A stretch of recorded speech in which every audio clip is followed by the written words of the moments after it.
푸른 연비입니다.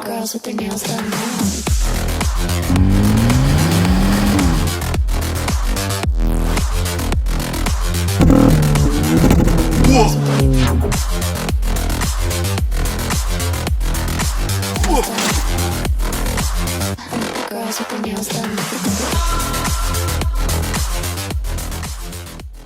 모크리 TV. 예, 여러분 안녕하십니까. 저희는 지금 아반떼 N9을 탑승하고 이제 주행을 한번 해보려고 하는데요. 이 아반떼 N9을 타려다 보니까 아반떼만 빠질 수 없는 사람이죠. 아반떼 AD 스포츠를 타고 서킷을 누볐던 인재의 아들 김동규 선수를 모셨습니다.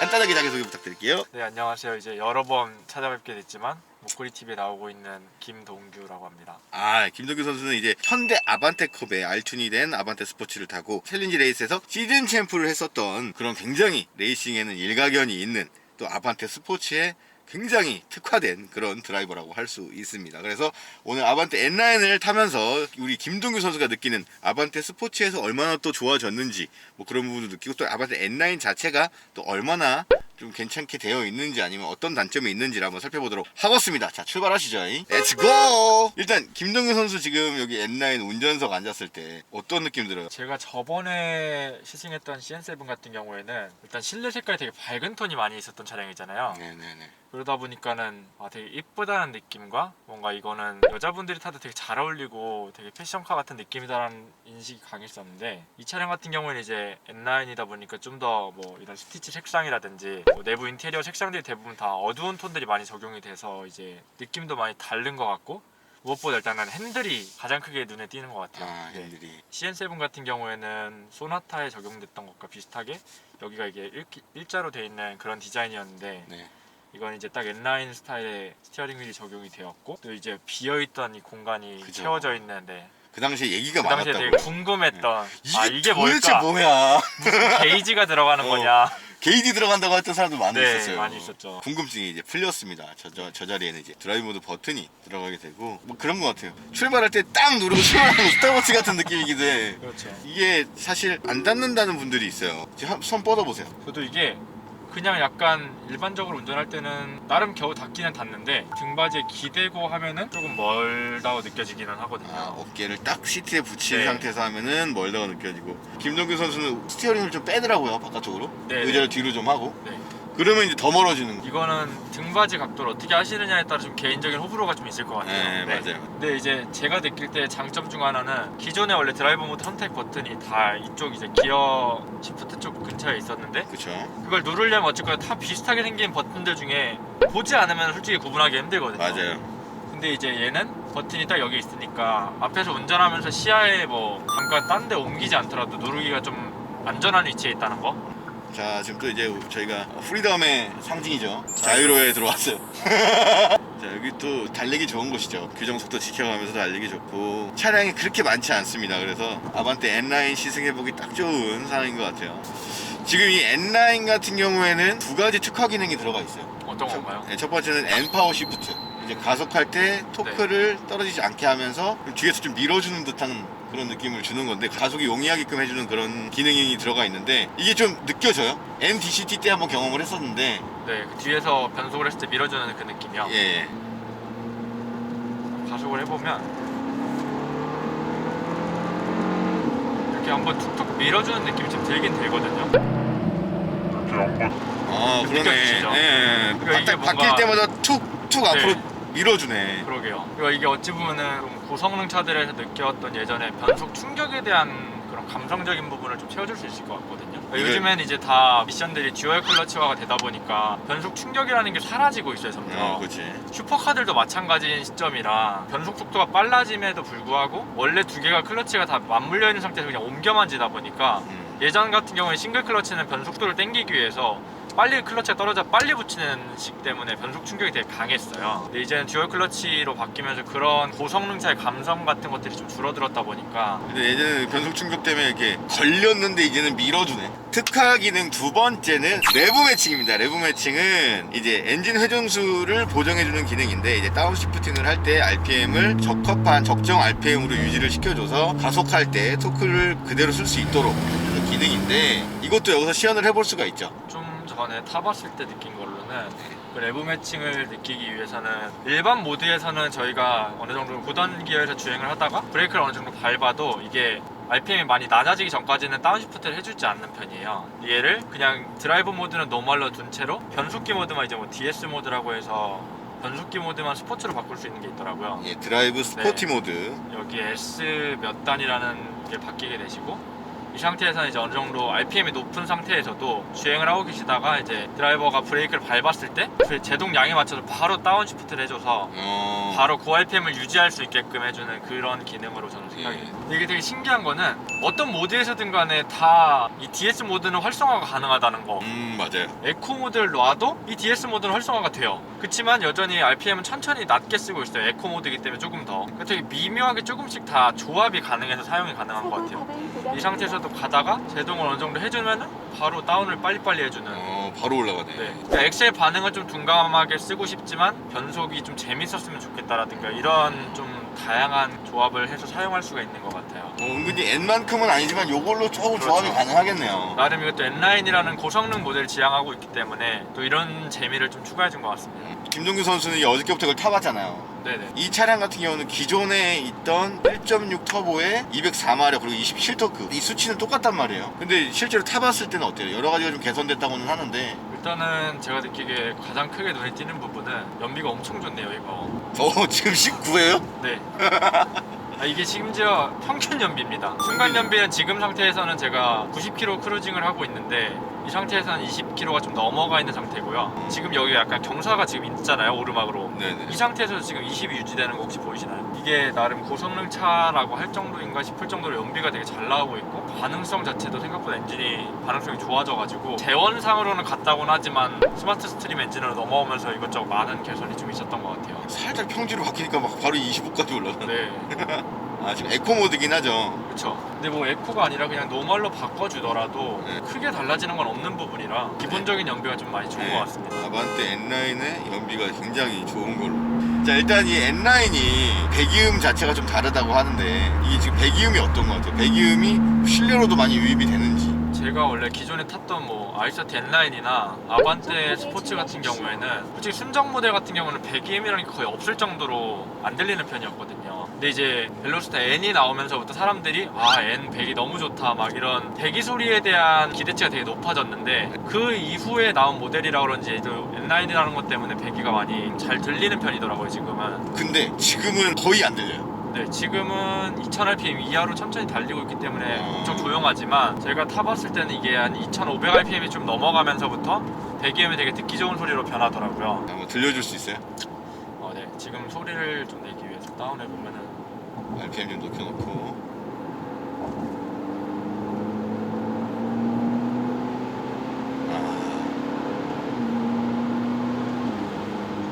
나름 순정 배기 치고는 귀에 잘 들릴 정도로 듣기 좋은 소리가 나고 있어요. N만큼은 아니지만 저 N만큼은 막 엄청 크다거나 막 팝콘이 터지고 이 정도까지는 아니지만 이제 N9의 특성상 뭔가 N으로 가기에는 좀 부담스럽고 그냥 모델 타기에는 되게 심심한 분들이 찾지 않을까 싶은 차라. 근데 지금 저는- 이게 스포츠 모드가 아니라서 그런 건 아니죠? 네, 얘는 아쉽게도 가변 배기가 적용되거나 그런 건 아니다 보니까 음. 스포츠 모드로 변경을 하더라도 뭔가 배기 소리에 커다란 변화가 생기진 않는 것 같습니다. 근데 조금 변화 있는 것 같은데요? 살짝 커지는 것 같긴 한데 오면서 주행해봤을 때는 이걸 드라이브 모드를 스포츠 모드로 놓고 DS 모드 또한 S로 놓고 주행을 하면은 되게 재밌게 왔던 것 같아요 저는. 제가 매뉴얼로 변속을 하지 않아도 DS 모드가 뭐 제가 감속할 때마다 다운을 해주고 뭐 달릴 때마다 이제 업을 좀 천천히 해주고 뭐 이런 좀 똑똑한 역할을 해주다 보니까 그냥 일상에서 뭐 막힐 때도 스포츠 모드에다가 DS 모드를 놓고 주행을 하면은 생각보다 되게 다이나믹한 주행이 가능한 것 같아요. 자, 그럼 지금 하신 말씀이랑 이어서 뭐 같이 생각해 볼 수도 있는 건데 네. 이 차 데일리카로도 탈만해요? 저는 너무 괜찮은 것 같아요. 오히려 정말 저는 솔직히 N이 저도 물론 차를 좋아하는 사람이기 때문에 네, 그죠. 재밌는 건 맞잖아요. 뭐 맨날 N모드 놓고 다니고 싶고 막 재밌고 하지만 솔직히 데일리카로 타기에는 뭐 승차감도 그렇고 부담스러운 면이 많이 있었어요. 이거 같은 경우에는 완전히 자기가 서킷 주행만을 메인으로 탈 차량이 아니라면은 데일리로 사용하면서 그냥 운전하면 재미가 있는 차라고 저는 생각해요. 자, 그럼 반대로 네. 서킷에서 타는 용도로 N9은 어때요? 서킷에서만 타기에는 그냥 완전 순정으로 타시기에는 좀 부족할 수도 있을 거예요. 왜냐면 이게 온리 서킷용만으로 나온 하드코어 모델이 아니라 어느 정도 타협이 되어 있는 모델이다 보니까 브레이크 제동력 면에서도 일상 주행에서는 문제가 없지만 서킷 주행을 반복적으로 하게 된다라면은 브레이크 열 관리가 뭐 힘들 수도 있고. 자, 말이 나왔으니까 말인데 그러면 일상적인 주행을 하고 있잖아요. 제동 성능 한번 보겠습니다. 제동 성능. 뒤에 차량이 하나도 없는 것 같은데 우와! 이게 지금 제 완전 최대 제동까지는 아니었거든요. 뒤에 물건이 쏟아지다 보니까. 근데 이거보다 제동이 좀 더 강하게 가능할 것 같아요 보니까. 어쨌거나 이제 일반적으로 저희가 고속도로에서 주행하는 정도의 속도에서는 제동력이 부족하지 않다라는 거. 타이어 같은 경우는 이게 한국 타이어에 지금 벤투스 S1이 지금 장착이 되어 있는데 네. 제동력이나 이런 데에는 문제는 없는 것 같습니다. 일상 주행에서는 전혀 문제가 없는. 그렇죠. 일상 주행에서는 오히려 과분할 정도의 차죠 이 차도. 다른 차들보다도 월등하게 이런 주행 성능이 좋다 보니까. 사실 근데 N9에서 짝퉁 같은 느낌이 든다는 사람들도 있어요. 근데 N의 짝퉁 같은 느낌이요. 절대 그렇지 않고 좀 더 일상 주행할 때 데일리카로 활용이 가능하면서 어느 정도의 퍼포먼스까지 같이 느낄 수 있는 차라고 생각을 하는 게 좋을 것 같아요. 그렇죠. 인라인을 N의 짝퉁이라고 생각하시는 분들은 대부분 뭔가 엄청 달리는 걸 좋아하시거나 뭔가 서킷 문화에 익숙하신 분들 같은 경우는 그렇게 보실 수가 있을 거예요. N이 일상 주행을 하다가 서킷까지 갈 수 있는 차라면 그렇죠. N9은 일상 주행을 하면서 어느 정도의 퍼포먼스를 느낄 수 있는 차. 이렇게 정리하면 될 것 같아요. 오! 우와! 후측방 긴급제동 잡히는 거야? 그런가 봐요. 여러분 지금 저희가 주유소 안에다가 주차를 해놨다가 도로로 진입을 하는데 좌측 후측방에서 차량이 다가오니까 얘가 그냥 오른쪽 계기판에다가 긴급제동 이러면서 자기가 차가 서버렸어요. 어쩌면 뭐 사회 초년생들이나 첫 차로 사시는 분들한테도 맞아. 워낙에 지금 막 안전에 대한 편의사항들이나 옵션이 많이 들어가 있는 차량이다 보니까 가격 부담이 그렇게 엄청 크지 않으면서도 되게 좋은 기능들을 다 누릴 수 있는 좋은 차인 것 같아요. 이게 언제 되게 필요하냐면 초보 운전들은 맞아요. 달리다가 차선 변경하는 것보다 가만히 서 있다가 껴있다가, 빠른 네. 차들 사이로 껴드는 게 진짜 무섭거든요. 왜냐면 우린 느리고 얘 사람들 빠르니까 그 사이를 박자를 맞춰 들어가야 되는데 그럴 때 이게 막아주는 거네. 실수할 때. 실수할 때는 진짜 큰 도움이 되죠. 브레이크가 완전 풀로 걸려가지고 엑셀이 끊기는 것 같아요 제가 볼 때는. 방금 전에 진짜 차에 ABS가 들어올 정도로 제동을 강하게 걸어줬거든요. 자, 그럼 여기서 고속 안정성을 한번 보겠습니다. 자세히 갑니다. 100 정도. 우와, 갑자기 왜 이렇게 잘 들리지? 고속 안정성 확실히 얘는 100km 정도에서는 네.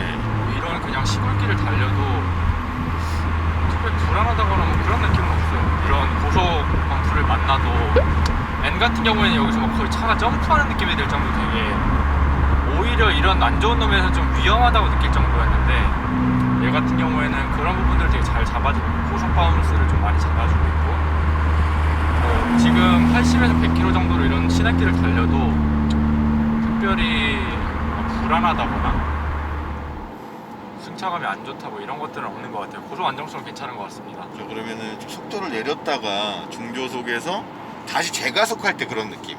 이게 근데 또 3, 4단에서는 빨리빨리 쳐주는데 2단은 바로 안 내려주네 얘가. 2단이 기어비 때문인지. 자, 재가속.